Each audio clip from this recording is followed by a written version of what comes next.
Toni Storm main evented the show last night with Rhea Ripley in a rekindling of their rivalry from NXT UK over the NXT UK Women's Championship. Another great match between them. I thought this was really good stuff.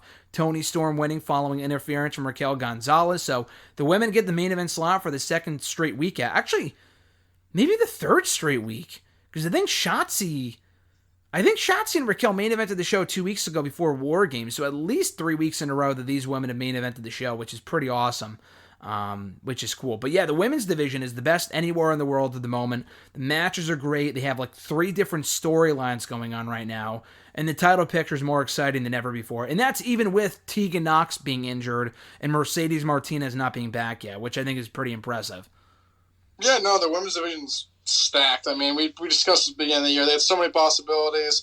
I like the way that they've gone. They added Toni to the ranks a couple months ago after the pandemic kind of slowed down here. So, no, I thought the match last night was great. I mean, I've always been a big Toni Storm guy since she debuted in WWE. I honestly hated Rhea just because she was Toni's rival, but she's definitely grown on me a ton. I mean, I don't know. That's just like one of those things. That's like an old me. Like, I hated someone because they were like rivaling someone that I liked. Yeah. But no, I honestly never like hated Rhea Ripley before because I was like, that's Toni's rival. Like, no way. But no, I mean, Rhea's definitely grown on me as well. I can see her appeal. I mean, she has like star potential as well. So a good match here.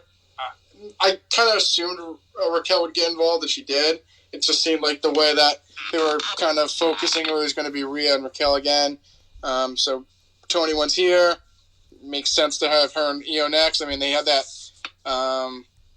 They had that tension last week. They had that little brawl on TV last week after that interview. So I mean, it's kind of the writing's on the wall there. But no, I think the division, like you said, has multiple feuds, which is always great. Dakota's not around. Tegan's not around. So I mean, they have a stacked division, and they don't even have everyone there. So I'm very impressed with what they've done with the women's division.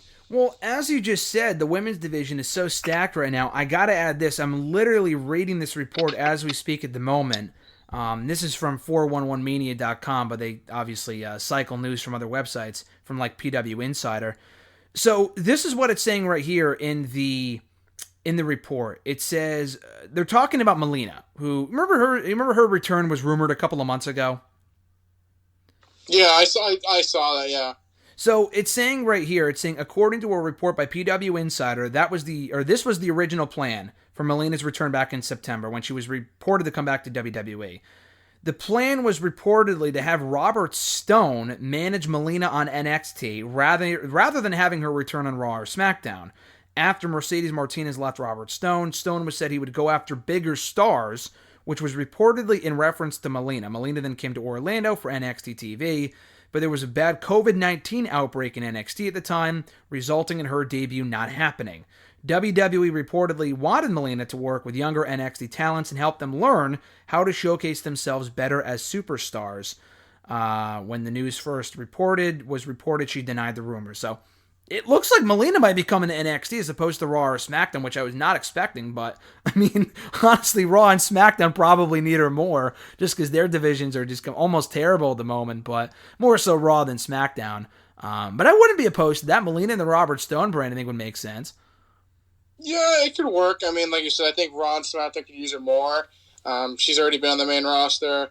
They usually do well by that. I mean, I would fear more that if they called up someone, they'd get more of the Bianca, or at least kind of like the Bianca treatment at first. Like they wouldn't even be around. So, no, I guess so. I mean, it's not like she was the greatest in the ring. I mean, she was good in her time though, so I can't really say too much. Like you said, she could teach them a lot.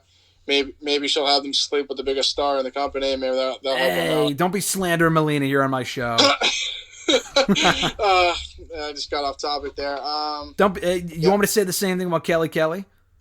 She was young. She was 19. She didn't know. Hey, there's a lot of shoot interviews suggesting otherwise.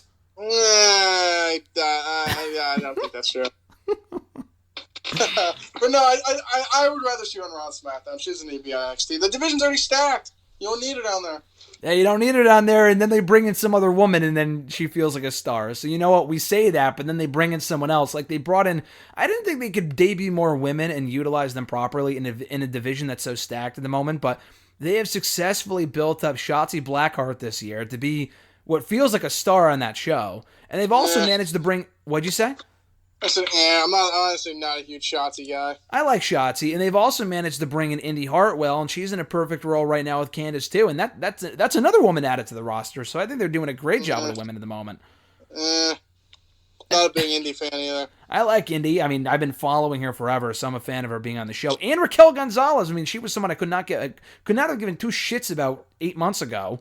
8-10 months ago when she first was brought in as Dakota Kai's heavy, and she feels like an absolute star right now. So I think they've been doing a great job. Yeah, it's because they built her up correctly. That's why. Yeah. I mean, obviously she came in as just like a generic big girl, and they really didn't do anything with her. Like a knockoff China, yeah.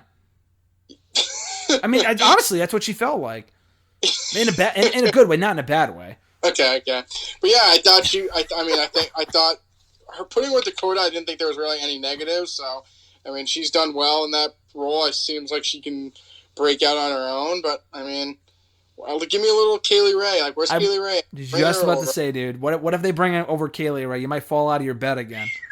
I mean, I'm looking at the roster. I mean, they have a ton of women. I mean... I know you're disappointed that Leah's not on the show. Yeah, Ember Moon. Like, they have Ember Moon. Like, she has... I mean, she's been a decent-sized player since she's been called down, but, I mean, I feel like the other women have been higher than her, but... Yep. I mean, looks like here, I mean, quick glance, looks like they have 20 wrestlers as listed on Wikipedia as female wrestlers. I'd probably say at least... Let's see here. 1, 2, 3, 4... 5, 6, 7, 8, 9, 10. Like 10, at least half of them are on TV weekly. You can sprinkle in your Aaliyahs, Casey Canzeros, Kaden Carters, Santana Garrett's, Vanessa Bourne's. Like, you can sprinkle them in. I mean, Xia Lee's on there too. It seems like they're trying to do something with her as well. So, I mean, it seems like half or even more of their women are regularly on TV recently doing something of importance. And, I mean, can't hate. I mean, I wish Ty Conti was still there, but... Hey, she wasn't getting opportunities. That's what she said. I mean, she was actually... Well, she was getting like a mini push there for like a hot second, then it seemed like it went away. But no, I mean, it's fine. It gives me a reason to watch Dark now, so I mean, I can't complain. Oh well. But yeah, no, their division is stacked right now, and Bourne and Garrett have not been on the show like almost all year. Garrett was on at one point. She was never anything but a jobber for them, but I think there were rumors of both of them getting called up, Bourne and Garrett, but it never happened, so I don't really know what's going on with them. Same thing happened with Chelsea Green, but they officially called her up too. It looks like, because she was on SmackDown last month. So, at any rate, very much looking forward to the future of NXT's women's division going into 2021. The future's bright for that division. I'm looking forward to seeing what more matches they could do in the weeks and months to come.